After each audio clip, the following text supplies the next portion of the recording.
I think I figured the problem out. Turns out I am a big dum-dum. The error was between strings and amplifier. Over the last week I did a fair bit of reading. There isn't much out there on inductive pickups.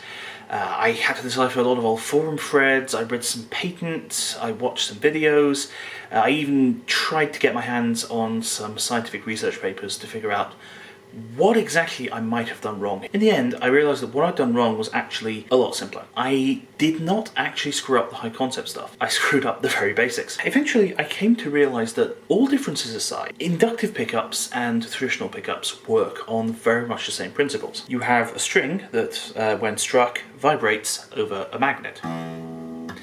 That magnet is wrapped in a coil. The vibrations of the string disrupt the magnet's magnetic field, and those disruptions generate a tiny millivolt level electric charge in the coil. That charge is then output through the wiring to your amp, which turns it into...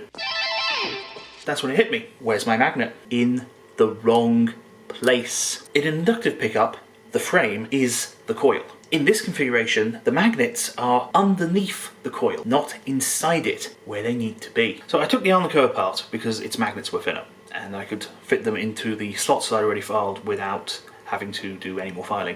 I hot glued them in, reassembled the transformer on the outside, because there just wasn't enough space on the inside anymore, added a ground wire, because I forgot to do that last time, and wired it up. Result? So that's the good news. I know how to fix it. Now the not so good news. Fixing it is going to be a pain. So much of a pain, in fact, that it might be easier to rebuild the whole thing from scratch. I would prefer not to do that, so I'm going to attempt to fix it. This is kind of a stopgap. The magnets are a little bit too big to flip them on their side and use them permanently like this. And, well, I found out that you can't actually really machine either Alnico or neodymium. I mean, you can, but it's one of those machining operations where there is a very, very high chance that in doing so you will just end up completely destroying their magnetic properties. So it's not really worth the gamble. To make things better, it turns out that you can only buy magnets in certain stock sizes. You can't just buy a thinner one, because a thinner one doesn't exist. I've contacted several magnet specialists and they're all repeating exactly the same thing. Smaller magnets only exist in stock sizes. Unless I'm willing to buy, say, an entire shipping container's worth of rare earth magnets of a custom size from China, I am not going to be able to find something smaller than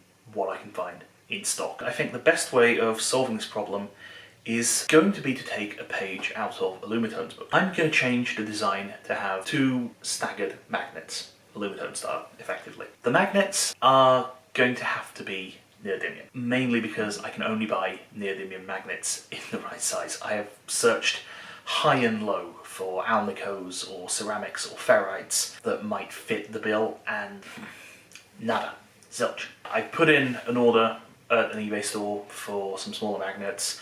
They're meant to arrive at some point next week. I will work on them then, and I will probably have another update for you guys, and maybe, hopefully, that sound test that I promised you. That's about it for this video. I've gotten started on the woodwork. It's going to be a while before that video is ready. It takes a long time to think up of dumb jokes. To be continued again, I suppose.